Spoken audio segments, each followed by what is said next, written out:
नंदिनी, कहाँ लेके जा रही हो मुझे? प्लीज़ मुझे छोड़ो।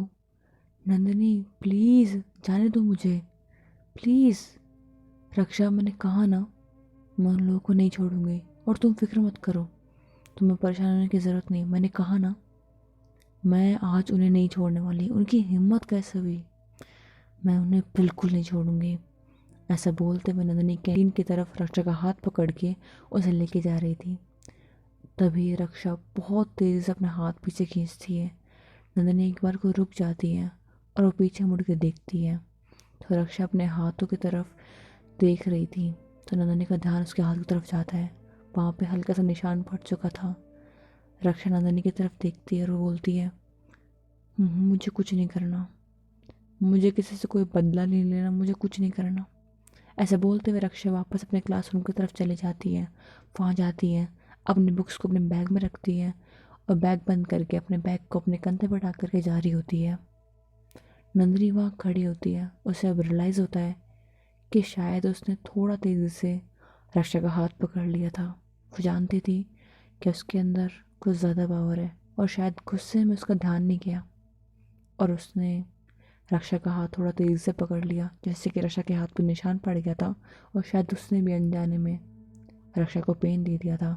उसे बुरा भी लगता है, लेकिन अभी भी उसके अंदर गुस्सा भरा हुआ था उन लड़कों की तरफ जिन्होंने भी रक्षा के साथ में ये किया है। लेकिन उसे कुछ समझ में नहीं आता क्योंकि रक्षा उसकी आंखों के सामने से अपना बैग अपने कंधे पर हैंग करके वहाँ से निकल गई होती है। यानी कि रक्षा कॉलेज से जा चुकी होती है। अब नंदिनी उसी जगह पे खड़ी होती है और सोच रही होती है कि अब वो क्या करे, पता कैसे करे कि वो लड़के थे कौन।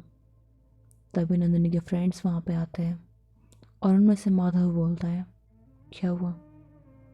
मैंने रक्षा को जाते हुए देखा, कोई प्रॉब्लम हुई क्या? तो नंदिनी माधव की तरफ देखते हुए बोलती है, फर्स्ट ईयर की क्लास के सभी स्टूडेंट मुझे 5 मिनट के अंदर उनकी क्लासरूम में चाहिए। तब उसके फ्रेंड्स को कुछ समझ में नहीं आता कि अचानक से ऐसे क्यों बोल रही है, बट वो जानते थे कि नंदिनी अभी बहुत गुस्से में है और ये चीज़ नंदिनी को देख के अच्छे से समझ में आ रही थी। इसलिए उसके फ्रेंड्स कुछ नहीं बोलते क्योंकि अभी बोलना उन्हें सही नहीं लग रहा था। वो चुपचाप बस खड़े होते और कहते ठीक है।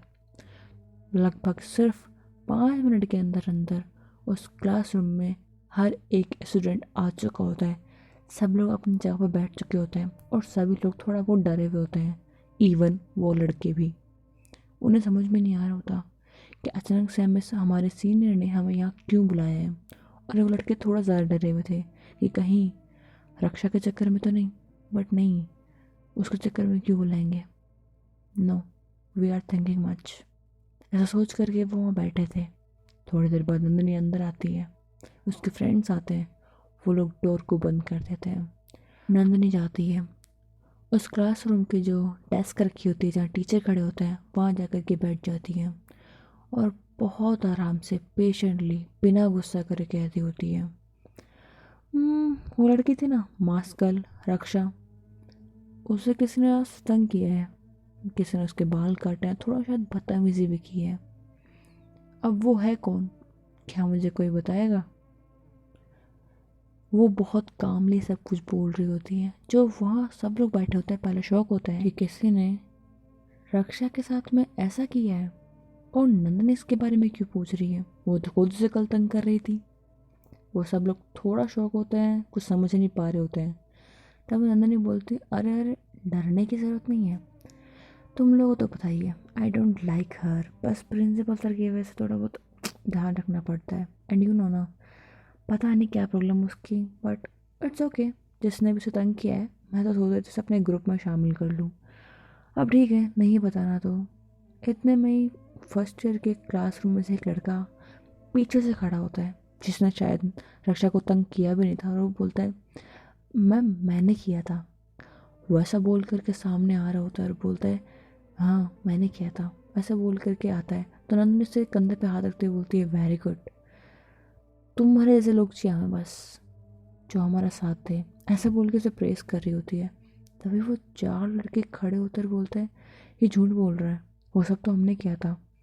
ऐसा बोल के वो लोग खड़े हो जाते हैं, सामने आकर कहते हैं ये सच में झूठ बोल रहा है। इसको देखो आप, चश्मा पहन रखा है, पढ़ाकू सा लग रहा है, ये कुछ कर सकता है क्या? हम चारों ने, एक सेकंड, आपको बिलीव नहीं हो रहा होगा ना, भाई बैग लेके आना, ऐसा बोल के वो बैग मंगवाता अपने दोस्त के पास में। उसके बैग में से हौरसा के जो बाल काटे थोड़े बहुत उसने अपने बैग में रख लिए होते हैं, पता नहीं क्यों, बस रख लिए होते हैं ताकि वो रक्षा को थोड़ा तंग कर सके। इसीलिए उसके अलग अलग बाल काटे होते हैं, ऊपर नीचे बाल काटे होते हैं, कहीं ऐसा शेप में थोड़ा ना काटेंगे। तो ऐसे वो दिखाता है नंदनी को। नंदनी उस लड़के की तरफ स्माइल करके जाती है और बोलती है, thank you so much for telling me कि आखिर में वो सब कुछ किया किसने था। ऐसा बोल करके वो अपने हाथ आगे बढ़ाती है और सीधा उसके कान के नीचे बहुत तेज बजाती है। और उस लड़के को कुछ भी समझ में नहीं आता, क्योंकि ये कुछ सेकंड्स में हो गया था। वहाँ पे मौजूद किसी को कुछ समझ में नहीं आता कि अचानक से इसे मारा क्यों। वो लड़का शौक कम दर्द में ज़्यादा होता है। उसके गाल पे बहुत तेज़ पड़ा होता है, निशान पड़ चुके होते हैं, उसकी पांचों अंगुलियां उसके गाल पे छप चुकी होती है। उसे कुछ समझ में नहीं आता कि वो रिएक्ट कैसे करे। वो बस सीधा खड़ा होता है, अपने गाल पे हाथ रखता है और बहुत भयंकर से दर्द हो रहा होता है अपने गाल पे। कान में थोड़ी देर के लिए कुछ सुनाई भी नहीं दे रहा होता। वो अपने आसपास हर एक चीज़ को देखता है और थोड़ी टाइम लगता है उसे रिकॉग्नाइज करने में कि अभी हुआ क्या है। थोड़ा टाइम गुजरता है, लगभग 2 मिनट बाद में उसे समझ में आता है कि अभी ये सब कुछ क्या हुआ है। उसके कान में अब धीरे धीरे आवाज़ें भी आ रही थी। जो उस लड़के के वो 3 फ्रेंड्स थे जो पीछे खड़े थे, वो लगा वो थोड़ा डर रहे होते हैं। नंदनी के तीनों फ्रेंड्स आके खड़े हो जाते हैं और कहते हैं, हिलने की कोशिश मत करना, वरना तुम्हारे साथ जो कुछ भी होगा उसके जिम्मेदार हम नहीं होंगे। So hey buddies, welcome back to the channel love वाली वाइब, और आप लोग देख रहे हो story who is devil. So friends, अगर आपको स्टोरी पसंद आ रही है प्लीज़ वीडियो को लाइक कर देना, चैनल को सब्सक्राइब कर देना। एंड चलो आगे देखते हैं क्या होता है। नंदिनी चुपचाप वहाँ खड़ी होती है, गुस्से से उस लड़के की तरफ घूर के देख रही होती है। वो अपना गाल पकड़ के खड़ा होता है, नंदिनी को देख करके बहुत ज़्यादा डर रहा होता है। उसकी हिम्मत नहीं हो रही होती नंदिनी की आंखों में देखने की, नंदिनी की तरफ देखने की। उसे गिल्ट हो रहा होता है कि उसने वो सब कुछ क्यों किया। अगर वो नहीं करता तो शायद अभी पूरी क्लास के सामने उसकी इतनी भयंकर वाली बेइज्जती नहीं हो रही होती, और ख़ासकर उसके चेहरे पर जो निशान पड़ा है, अब उसके बारे में लोग पूछेंगे तो क्या बोलेगा। उसके दिमाग में, दिल में बहुत सारी चीज़ चल रही थी। उसे समझ में नहीं आ रहा था कि वो क्या करे। इतने में नंदनी बोलती है, बहुत गलत किया, बहुत ज़्यादा। जिससे पंगा ले रही हूँ उसके बारे में सोचना चाहिए था, उसे तंग नहीं करना चाहिए था, बिल्कुल भी नहीं। शायद पहले पता कर लेना चाहिए था कि उसके पीछे कौन है। समझ में आ रहा तुझे? तुझे बोल रही हूँ, देख इधर। वो लड़का अपनी निगाहें नीचे रखता है, वो देख भी नहीं रहा होता। लेकिन जब नंदनी बोलती है तो वो बहुत मुश्किल से अपनी आंखें उठाता है, नंदनी की तरफ देखता है, नंदनी की आंखों में देखता है और बस बहुत भयंकर हट जाता है। वो 3 लड़के खड़े होते हैं। नंदनी अपने फ्रेंड्स को बोलती है, मैं नहीं चाहती कि मैं किसी पे हाथ उठाऊं, क्योंकि अगर मैंने उठाया तो शायद जिंदा ना बच पाए। तो तुम्हारी मर्जी है, तुम लोग क्या करना चाहते हो, एक दूसरे का खुद मारोगे या फिर मैं, डिसाइड कर लो। तो वो तीनों इतना डर चुके होते हैं कि वो बोलते हैं कि नहीं, हम खुद कर लेंगे। वो तीनों एक दूसरे को खुद मारते हैं। वो लड़का वहाँ खड़ा होता है, वो बहुत रोता है और बोलता है, I'm सॉरी, आज के बाद नहीं करूँगा, प्लीज़ प्लीज़ प्लीज़। वो बहुत रिक्वेस्ट कर रहा होता है। माधव उसे थोड़ा बहुत मारता है, ज़्यादा नहीं, बहुत थोड़ा मारता है, और कहता है, तुझे एक लड़की की इज्जत की परवाह है कि नहीं है? तेरी हिम्मत कैसे हुई किसी लड़की के साथ में बदतमीजी करने की? हम सीनियर्स हैं, लेकिन फिर भी हमने आज तक किसी लड़के के साथ में बदतमीजी नहीं की है। ठीक है, थोड़ा बहुत तंग किया होगा, but in a good way. किसी को गलत तरीके से टच करना बहुत गलत बात है। वैसा बोल करके उन लड़कों को छोड़ देता और बोलता है, आज के बाद अगर किसी ने भी रक्षा को तंग किया तो उसका सीधा सामना हमसे होगा। Got this. उसे अगर कोई तंग करेगा तो वो सिर्फ हम हैं। अगर हमारे सिवा किसी ने भी कुछ किया तो समझ लेना, इनसे भी बुरा हाल होगा। ये पहली बार किसी ने किया है, इसलिए बस थोड़ा सा मार के छोड़ रहा हूँ, बस थोड़ा सा। माधव ऐसे सबकी तरफ देख के बोलता है, बट सब लोग नंदनी को देख के ज़्यादा डर रहे होते हैं, क्योंकि आज तक किसी ने नंदनी को इतने गुस्से में नहीं देखा था, और ना ही नंदनी को किसी मारते हुए।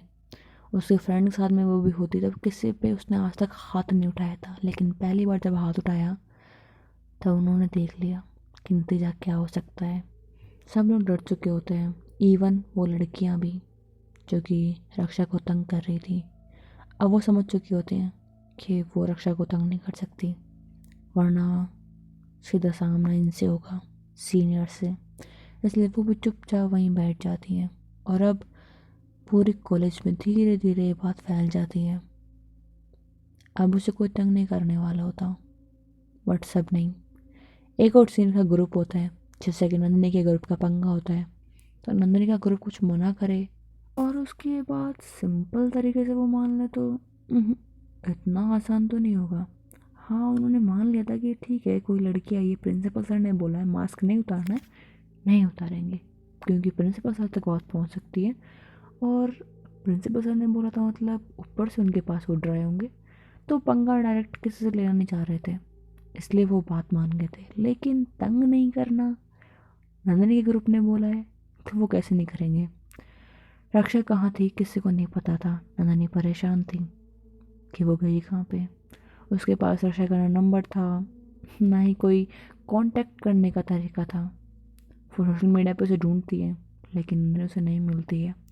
वो परेशान होकर के अपनी आंखें बंद करके अपने सर पे हाथ रख के बैठी होती है। वो अपनी आंखें बंद करती है, एंड उसे समझ में नहीं आता कि अचानक से थोड़ी देर पहले जो उसके कानों में शोर आ रहा था जैसे कोई आसपास हो, वो शांति छा चुकी होती है।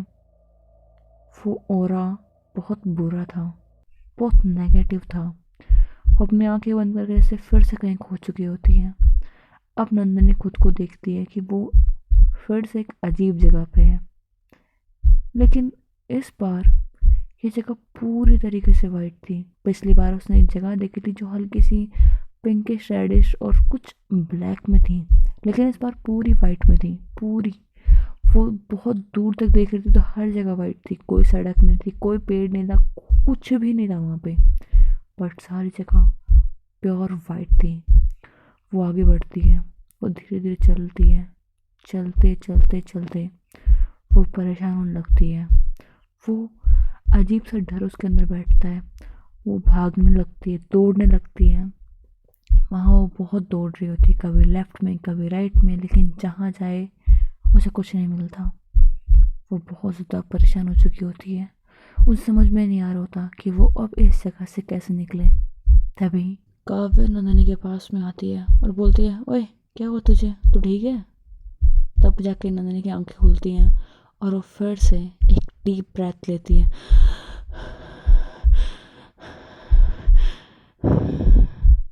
तो काव्य बोलती, तुझे क्या हुआ, तू ठीक है ना? ओए तू ठीक है? ऐसे बोल के उसे पानी गिलास देती है और बोलती है, तू पानी पी, पानी पी, एक काम कर। उसे पानी पिलाती है। नंदिनी पानी पीती है और बोलती है, थैंक यू। तो बोलते हैं, क्या हो गया, तू ठीक है ना? तू चुपचाप यहाँ बैठी थी, तुझे क्या हो जाता है? तू पक्का ठीक है ना?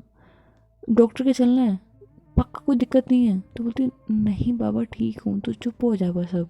तो बोलते, यार तबीयत ठीक नहीं लग रही तेरी, तो एक काम कर, घर चल, अब बस बहुत बहुत हो चुका, कॉलेज भी ख़त्म हो गया वैसे, अब चल घर पे। तो बोलते हैं ठीक है चलते हैं। वो उसे घर ड्रॉप करती है। जैसा कि आप जानते हो, काव्या का और हमारे प्यारे से नंदिनी का घर आमने सामने है। नंदिनी वहाँ चली जाती है, काव्या अपने घर चली जाती है। काव्या अपने कमरे में लेटी हुई होती है, चुपचाप वहाँ लेटी होती, सोचती है कि उसके फ्रेंड को अचानक से हो क्या जाता है। और ये चीज़ नंदिनी को भी समझ में नहीं आ रही होती है कि कुछ टाइम से उसके साथ में ये अजीब चीज़ें क्यों हो रही होती हैं, क्यों वो इतना अजीब फील करने लगती है। अचानक से वो अजीब से ड्रीम्स, वो अजीब सी ऑरा वो क्यों फील करने लगती हैं। वो फिर से अपने फैमिली को बताती है कि उसे आज ऐसा फील हुआ। वो फिर से एक बैठे बैठे एक ड्रीम, डीप ड्रीम में चली गई थी। वो समझ में नहीं आ रहा था। उसे लग रहा था जैसे वो एक जगह बैठी है लेकिन उसकी सोल वो कहीं और ट्रैवल कर रही है। उसे समझ में नहीं आता। वो अपनी फैमिली को अपनी हर एक फीलिंग को एक्सप्रेस करती है। उनके फैमिली वाले परेशान तो होते हैं बट हमेशा की तरह नंदिनी को नहीं दिखाते हैं। नंदिनी के जाने के बाद में वो सब लोग डिस्कस करते हैं और बोलते हैं कि ये बहुत ज़्यादा हो रहा है। नंदिनी के साथ में से क्यों हो रहा है, वो ठीक से सो नहीं पा रही है और गुस्सा बहुत जल्दी आ जाता है उसे आजकल। वो जो पहले कामली सब कुछ हैंडल कर लेती है अब नहीं कर पा रही है। उसकी फैमिली परेशान होती है, उन्हें कुछ समझ में नहीं आता। वो लोग चुपचाप बैठे होते हैं, उन पंडित से कांटेक्ट करने की कोशिश करते हैं लेकिन फिर से कोई कांटेक्ट नहीं हो पाता क्योंकि उन्होंने खुद कहा था कि जब वो चाहेंगे तभी वो कांटेक्ट करेंगे और जब सही वक्त आएगा तभी वो कांटेक्ट करेंगे। तो उन्हें लगता है कि शायद अभी ये सब कुछ ऐसे ही हो रहा होगा। हो सकता है कि ये सच में कोई ड्रीम हो, हम लोग ऐसा सोच रहे हों। ऐसा सोचते हैं वो लोग और इस बात को थोड़ा इग्नोर करने की कोशिश करते हैं। दिल में सबका डर होता है लेकिन फिर भी छुपाने की कोशिश कर रहे होते हैं। नंदिनी रूम में जाती है, बेड पर लेटी होती है लेकिन उसके दिमाग में वो बैड ड्रीम नहीं चल रहा था, वो अजीब से थॉट नहीं चल रहे थे बल्कि उसके दिमाग में चल रहा था रक्षा कहाँ पे होगी, क्या वो ठीक होगी, वो इस वक्त क्या कर रही होगी, कहीं रो ना रही हो, वो कितने पेन में होगी, उसे कितना बुरा लग रहा होगा उसके साथ में जो कुछ भी हुआ। वो ऐसे सोच के परेशान अपने रूम में चुपचाप अपने बेड पर लेटी हुई सीलिंग की तरफ देख रही होती है। और रक्षा वो एक सैलून में गई होती है, वो अपने बाल को ठीक से कटवा रही होती है और हम शॉर्ट बाल करवा लिए होते हैं। उसकी आंखों में बिल्कुल आंसू नहीं होता है, आंखों में बिल्कुल डर नहीं होता है। वो चुपचाप बस बैठी होती है। जैसे बाल कट जाते हैं उन्हें पैसे देती है और फिर से वो अपने घर की तरफ निकल जाती है। रक्षा के बाल इस वक्त बहुत प्यारे लग रहे थे, उसके ऊपर सूट भी कर रहे थे एंड वो थोड़ा शॉर्ट बाल होते हैं। वो क्यूट भी बहुत लग रही थी, वो मास्क में भी बहुत ज़्यादा प्रिटी लग रही थी। उसे देख करके कोई भी उसे देख करके उसके प्यार में पड़ सकता था लेकिन इस वक्त रक्षा कुछ भी नहीं सोच रही थी। वो बस चुपचाप चलते जा रही थी। पास में से ऑटो टैक्सी बहुत सारी जा रही थी लेकिन फिर भी वो पैदल जा रही थी, शायद उसका घर आस पास होगा इसलिए। लेकिन वो चलते चलते चलते 15 मिनट हो जाती है और उसे इस बात का एहसास होता है कि वो घर से काफ़ी दूर आ चुकी है। तो फिर से यू टर्न लेती है और अपने घर जाती है। अगले दिन नंदिनी कॉलेज जाती है लेकिन फिर से रक्षा कॉलेज नहीं आई होती है। वो परेशान होती है और वो बहुत ज़्यादा परेशान होती है। अपने कॉलेज में अपनी पढ़ाई करती है लेकिन उसका ध्यान पढ़ाई में बिल्कुल नहीं जा रहा था। उसे वो बैड ड्रीम्स फिर से आते हैं और रात रात भर नहीं सो पाती है। एक दिन गुजरता है, 2 दिन गुजरते हैं, 3 दिन गुजरते हैं लेकिन अब भी रक्षा कॉलेज नहीं आई होती है। लेकिन चौथे दिन रक्षा कॉलेज आती है। नंदिनी अपने बैड ड्रीम्स के बारे में अपनी फैमिली को बताना बंद कर देती है क्योंकि वो देख लेती है कि उसकी फैमिली कितनी ज़्यादा परेशान हो रही है। जब नंदिनी बताना बंद कर देती है तो उसकी फैमिली को लगता है कि शायद सब कुछ ठीक हो गया है। उसकी फैमिली आज किसी मैरिज में जा रही थी 2-3 दिन के लिए। सब लोग जाते हैं लेकिन नंदिनी मना कर देती है। उसकी फैमिली पूछते हैं कि क्यों, क्या हो गया, तुम अकेले नहीं छोड़ सकते हम। नंदिनी बोलते हैं पापा आपको पता है ना मुझे गुस्सा आ जाता है एंड तब मैं अपने पावर से कंट्रोल नहीं कर पाती, वहाँ भीड़ बहुत होगी एंड आई डोंट नो मैं क्या कर जाऊँगी। एंड डोंट वेरी मैं ठीक हूँ, कोई प्रॉब्लम होगी तो काव्या को बुला लूँगी, साथ में तो रहती है। तो तुम जानते हो उसे कुछ नहीं पता। तो बोलते हैं हाँ पापा मुझे पता है उसे कुछ भी नहीं पता बट ठीक है ना, वो मेरी फैमिली की तरह तो है। काव्या के मॉम डैडी मुझे इतना प्यार करते हैं, कोई भी प्रॉब्लम होगी वो तो देख लेंगे, आप लोग आराम से रिलैक्स होकर जाओ, आई प्रॉमिस अपना ध्यान रखूँगी। वैसे बोल के कॉलेज चली जाती है। उसकी फैमिली मान जाती है कि ठीक है वो तो ध्यान रख सकती है, बड़ी हो चुकी है, इसलिए उसकी फैमिली चली जाती है। उसकी फैमिली में भी इस वक्त घर पे कोई भी नहीं होता, सब लोग जा चुके होते हैं। नंदिनी अपने कॉलेज जा चुकी होती है। कॉलेज जाने के बाद जब वो आज रक्षा को देखती है तब उसके दिल को सुकून मिलता है। वो रक्षा के पास जाने की कोशिश करती है और उसके पास बिल्कुल जाके खड़ी हो जाती है। रक्षा बस चुपचाप एक जगह खड़ी थी एक पिलर का सहारा लेकर के। तब वहाँ पे नंदन इसके पास में जाकर के बोलती है क्या हुआ, ठीक हो। तो रक्षा बोलती है मैं तो ठीक ही हूँ, मुझे क्या होगा। तो बोलते नहीं बट न्यू हेयर कट तुम पे सूट कर रहा है। ऐसा बोल के वो स्माइल करती है। तो रक्षा भी स्माइल करते हुए बोलती है थैंक यू। तो बोलती है हाँ हाँ, हेयर कट की तारीफ़ की इसलिए ना? तो बोलती है नहीं, आपने जो कुछ भी किया उस लिए। ऐसा मुझे लगा नहीं था कि ऐसा कोई होगा भी जो मेरी हेल्प करेगा। तो नंदिनी बोलती तुमने हेल्प नहीं किया, मैंने सिर्फ उन सब लोगों को बोला कि तुम्हें कोई तंग करेगा तो सिर्फ मैं, भूलो मत तुम्हारी सीनियर मैं हूँ, तुम्हारे क्लासमेट में क्यों तंग करेंगे? ऐसे बोल के स्माइल करती है। रक्षा भी स्माइल करते हुए बोलती है ओके। तो बोलते क्या हुआ, और तुम्हारे हाथ में बुक कैसी है? तो बोलते नथिंग, बस थोड़ी स्टोरीज है इसके अंदर। तो बोलते स्टोरीज, स्टोरी पढ़ने का शौक है तुम्हें? तो बोलते हाँ, थोड़ा बहुत है। तो बोलते तो मुझे भी सुनाओ। तो बोलते बट अभी तो क्लास का टाइम हो रहा है ना। बाद में। तो बोलते ओके ठीक है, अब भी जाओ, बाद में पक्का स्टोरी सुनाना। तो बोलते ओके, अब मैं जाऊँ? तो बोलते हैं हाँ बाबा जाओ। फिर अक्षय अपने क्लास में जाती है। वो आज थोड़ा बहुत खुश होती है, उसके फेस पे वो स्माइल देख करके नंदनी को भी शांति मिलती है। वो आज ठीक से पढ़ाई करती है। अपने कॉलेज ख़त्म होने के बाद में वो जाती है रक्षा के पास में। रक्षा लाइब्रेरी में बैठी होती है और बुक पढ़ रही होती है। तो उसके पास में फिर से नंदनी जाती है, उसे बिल्कुल कान के पास में जाके बोलती है हे। तो रक्षा बोलती है हाय। वो दोनों बहुत स्वीटली कामली बात करती है एक दूसरे से। तब नंदनी बोलती है कहानी सुना रही थी ना, सुनाओ। तो बोलते हैं यहाँ पे ठीक से बात भी नहीं कर पाएंगे, एंड मैं थोड़ी अजीब कहानी सुनती हूँ, तो आई डोंट नो आपको पसंद आएंगी कि नहीं आएंगी। तो बोलते क्यों, अजीब क्या है इसमें? तो बोलते नहीं, ज़्यादातर सबको लव स्टोरीज सुनना पसंद है, बट मुझे नहीं, मेरी थोड़ी अलग है। तो बोलते मुझे चलेगा, वैसे भी मुझे थोड़ा अलग चीज़ें ज़्यादा पसंद आती हैं, यूनिक चीज़ें पसंद आती हैं। तब हमारी प्यारी से रक्षा बोलती है कि यूनिक नहीं, वियर्ड है, तो शायद पसंद आए ना आए, आपकी मर्जी है। तो बोलते ठीक है बाबा, सुनाओ तो सही। तो बोलते ठीक है सुनाऊंगी, बट यहाँ नहीं सुना पाऊंगी। तो बोलते कोई बात नहीं, मेरे घर चलो। तो बोलते आपके घर नहीं, आपकी फैमिली होगी। नो। तो बोलते नहीं है कोई भी घर पे, चलो प्लीज़। तो बोलते नहीं है? तो बोलते हाँ, वो कोई शादी वादी में गए, आई डोंट नो, होगी कोई रिलेटिव की शादी, मुझे नहीं जानना उनके बारे में, बट ठीक है ना, चलो, घर पे कोई है भी नहीं और तुम साथ चलोगे तो टाइम पास भी हो जाएगा। तो बोलते ओह, सो मैं टाइम पास के लिए हूँ? तो बोलते नहीं बाबा यार, तुम क्यों बात को तो सीरियसली ले रही हो, चलो ना। ऐसा बोल के उसका हाथ पकड़ती है। आज जिसका वो हाथ पकड़ती है तो नंदिनी उसके जो भी इमोशंस उस वक्त फील हो रहे थे वो अलग थे। मतलब उसने सिर्फ हाथ पकड़ा था, पर उसके दिल के अंदर एक अजीब सी खुशी थी, एक अजीब सा एहसास था। वो एहसास रक्षा भी फील कर पा रही थी।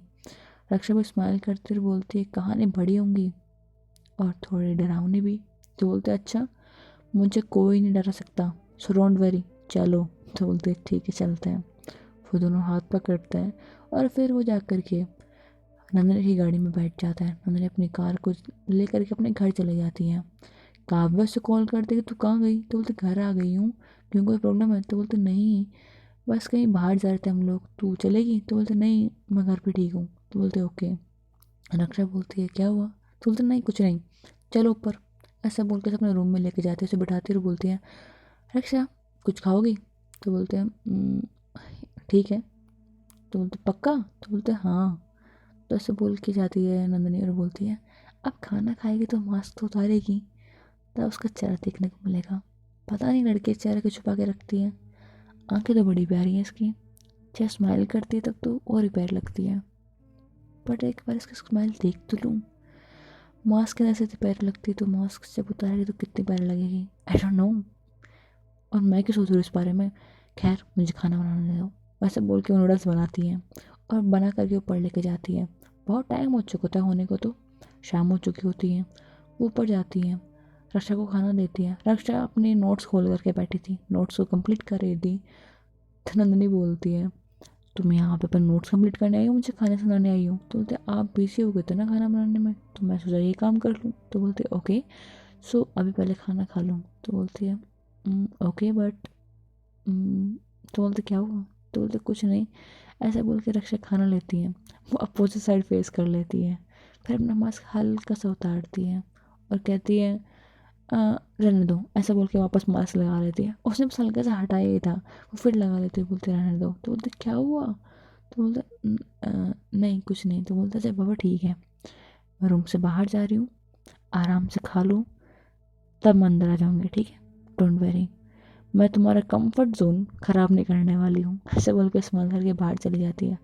रक्षा भी स्माइल करती है और फिर अपना मास्क उतार के खाना खा लेती है। उसके बाद उन्हें मास्क वापस लगाती है और कहती है ठीक है आ जाओ अंदर। तो बोलते खाना खा लिया? तो बोलते हाँ खा लिया। नंदिनी बोलती है कि ठीक है, वैसे पूरे घर में हम दोनों अकेले हैं, तुम डरोगी तो नहीं ना? तो बोलते नहीं, मैं क्यों डरूंगी? तो बोलते पक्का? यू नो ना, आई एम योर सीनियर, मैं तुमसे कुछ भी करा सकती हूँ। तब रक्षा हंसती है और बोलती है ओके आप करवाओ, मुझे चलेगा। ऐसे बोल के स्माइल करती हुई बोलती है अच्छा ठीक है बाबा, आप कहानी तो सुनाने लगो, मुझे सुननी है कहानी। ऐसा बोल के वो बातें करना शुरू ही करते हैं। डोरबेल बजती है। नंदिनी बोलती है अब कौन आ गया है यार? ऐसा बोल के वो खड़ी होती है, वो नीचे जाती है और ऐसे दरवाज़ा खोलती है। सामने काव्या, माधव, ये सब लोग खड़े होते हैं, उसके फ्रेंड्स। वो जाती है, गेट खोलते हैं, सबको उधर देखती है तो थोड़ा बहुत शॉक होती है कि भाई तुम लोग यहाँ क्या कर रहे हो? तो काव्या बोलते क्यों आ नहीं सकते, तेरे मॉम डैड नहीं है? हमने सोचा क्यों ना मस्ती करें घर पे आके। तो बोलते हैं ठीक है बट तुम पता तो देना चाहिए था। तो बोलते क्या पता है इसमें, चल ना, आ रहे हैं हम तो अंदर। ऐसे बोल के वो लोग अंदर आ जाते हैं। रक्षा गेट बंद करती है और बोलती है शिट, अब लोग रक्षा को देखेंगे तो कुछ सवाल ना पूछें, क्या करूँ क्या करूँ? तो बोलते हैं अरे सुनो, रक्षा भी ऊपर है। वो रक्षा? तो बोलते हैं हाँ, वो एक्चुअली मैं कॉलेज से आई थी तो मुझे रास्ते मिल गई, एंड फिर रास्ते में थोड़ी बहुत बातें हुई तो मुझे पता लगा कि वो कुछ स्टोरीज पढ़ती है, तो मैंने सोचा क्यों ना टाइम पास हो जाएगा। ऐसे वैसे मैंने बुला लिया घर पे कि टाइम पास हो जाएगा एटलीस्ट।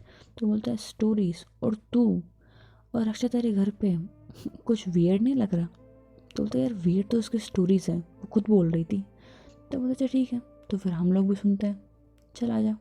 ऐसे बोल के वो जाते हैं। नंदिनी कैसे रूम में जा रहे होते हैं, नंदिनी बोलते हैं एक सेकंड, कहाँ? तो बोलते तेरे रूम में। तो बोलते नहीं, तुम्हें पता है मेरे रूम में कोई नहीं आ सकता, मुझे नहीं पसंद। तो बोलता अच्छा, तो अंदर रक्षा क्या कर रही है? तो बोलते अरे घर में अकेली थी मैं, तो बस चले गए, बट अब तुम लोग हो तो रूम में नहीं, हम लोग सब लोग हॉल में बैठेंगे, ठीक है? तो बोलते कि भाई ठीक है तेरी जैसे मर्जी हो। तब नंदिनी अंदर जाती है, रक्षा को बोलते रक्षा नीचे आ जाओ। तो बोलते ओके। रक्षा बाहर आती है, सबके साथ में बैठ जाती है। पहले रक्षा सोचती है कि ये सब लोग, बट फिर वो सोचते हैं कि ठीक है आगे होंगे, आई डोंट नो। तब बैठी होती है, तब काव्या बोलती है रक्षा तुम कोई स्टोरी सुनाने वाली थी, सुनाओ। तो बोलते हैं आप सब लोगों को सुननी है? तो बोलते हैं हाँ ऑफ कोर्स। तो बोलते ठीक है। तो बोलते एक सेकंड, तुम्हारी स्टोरीज हॉरर है, कॉमेडी है या फिर लव स्टोरीज टाइप है? तो बोलती है वियर्ड है। तो सब लोग बोलते हैं वियर्ड है, चलो कोई नहीं, माहौल बनाते हैं। ऐसा बोल के सब लोग लाइटें बंद कर देते हैं सारी, और बीच में से कैंडल रख देते हैं। तो रक्षा बोलती है कि ये क्या है? तो बोलते हैं नहीं, थोड़ा माहौल बन जाता है ना इंटेंस स्टोरी सुनने का। तो बोलते चलो ठीक है, मुझे क्या करना। चुपचाप बैठी होती है और कहती है अब आप लोग कुछ मत बोलना, तब मैं कहानी शांति से सुना पाऊँगी। तब बोलते कि ठीक है तो सुनाओ। तो बोलते पहले मैं आपको एक छोटे से किस्से के बारे में बताती हूँ जिससे कि आपको आइडिया लग जाए कि मैं किस बारे में स्टोरीज पढ़ती हूँ। तो बोलते ओके। तो सबसे पहले मेरा आपसे एक सवाल है, आपने मूवीज़ देखी होंगी, उसमें आपने चिराग से निकलने वाले जिन के बारे में सुना होगा। तब वो सब लोग बोलते हैं कि हाँ आप क्या, तुम मुझे मत बोलना कि तुम्हारी स्टोरी जिन के बारे में, वो 3 विशेष पूरी करता है वगैरह वगैरह मत बताना। तो बोलते हैं नहीं, आपके हिसाब से वो चिराग से निकलने वाला जिन बहुत अच्छा होता राइट? तो बोलता है ऑफ कोर्स अच्छा होता है, 3 विशेष देता है यार, कंप्लीट करता है, अच्छा तो होता ही होगा।